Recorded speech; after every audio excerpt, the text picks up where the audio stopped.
Vius, vius, vius, sempre que vens a prop. Així sonen les cançons de La flor del Panical, el treball amb què el cantautor Joan Masdeu homenatja els 25 anys de la publicació del primer disc de Whiskins, banda que va liderar fins a la seva dissolució fa una dècada. Un recull de les peces més representatives del grup reusenc, deixades reposar durant anys en un calaix i recuperades per passar-les per un sedàs en clau acústica.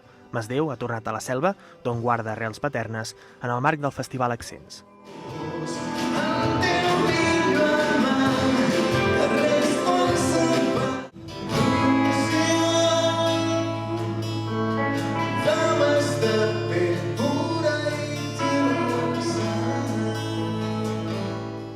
El que se'm va acudir és fer una revisió amb tota regla, no? De dir, les cançons tal com estan no tenia cap sentit tornar-les a gravar amb els mateixos arranjaments i el que volíem era proposar un discurs nou, primer per nosaltres, per veure que les cançons d'alguna manera seguien vives, jugar amb elles, despullar-les i tornar-les a vestir amb els elements mínims, que són dues guitarres i una petita percussió. No? Davant un públic totalment entregat, amb alguns dels quals, a més, hi manté llaços personals, Masdeu ha anat revisant temes com On, Puc ser jo o Trens d'alta velocitat.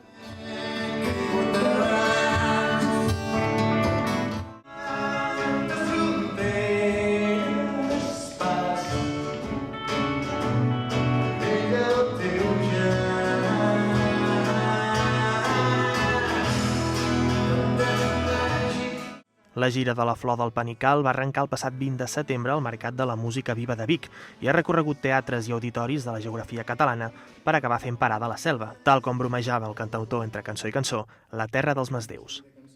Bueno, sempre és un plaer tornar o tocar a la selva.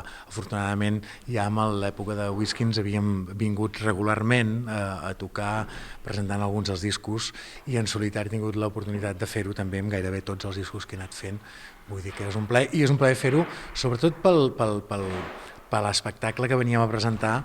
Crec que hem encertat, o l'organització ha encertat el lloc perfecte per presentar aquestes cançons en aquest format, que és el Castell. Pel disc, Masdeu s'acompanya de veus del panorama musical català com Bet Rodergas, Gerard Quintana o Roger Mas. Aquest últim, precisament, serà el pròxim artista que visitarà amb el seu directe el Castell del Paborde, el 21 de novembre, també al programa de l'Accents.